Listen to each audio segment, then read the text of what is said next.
Marshal TV, usisahau kusubscribe, kushare na kucomment. Pia bonyeza alama ya kengele ili kupata update zetu kila siku. Inakuaje? Karibu sana na hii hapa ni Marshal TV _memories_255 ndio jina langu. Leo nimeamua nikusogezee majibu ya maswali ambao watu wengi wamekuwa wakijiuliza. Moja kwa moja tutazungumzia msanii wa kwanza kushinda tuzo ya Grammy kutoka Afrika.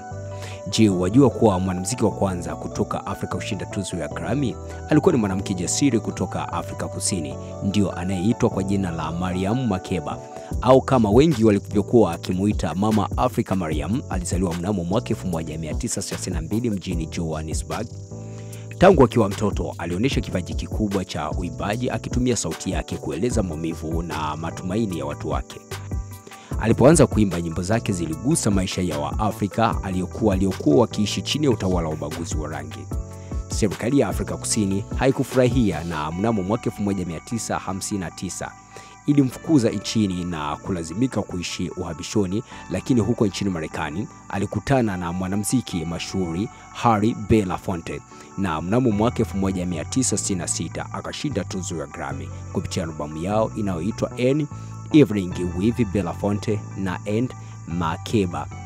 Albamu hiyo ilizungumzia uwazi, dhuluma na ubaguzi wa kutoa sauti kwa bara la Afrika. Kupitia nyimbo kama Pata Pata na Malkia, Makeba alitambulika duniani kote kama sauti ya mapambano na fahari ya mwanamke wa Afrika.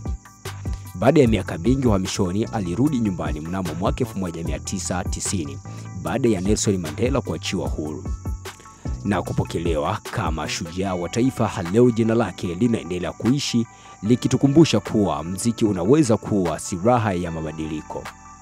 Asante kwamba ulikuwa nami kuanzia time ile pale mpaka time hii hapa. _memories_255 ndio jina langu, ila usisahau nikukumbushe kuwa usisahau kusubscribe YouTube channel yetu kwa ajili ya kupata taarifa zetu kila siku na kuendelea kupata stories za mashujaa kutoka sehemu mbalimbali, au kujifunza zaidi kuhusu mashujaa wa Afrika kama Mariam Makeba. Tukutane panapo majaliwa.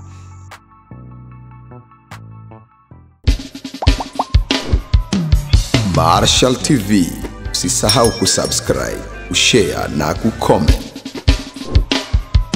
Pia bonyeza alama ya kengele ili kupata update zetu kila siku.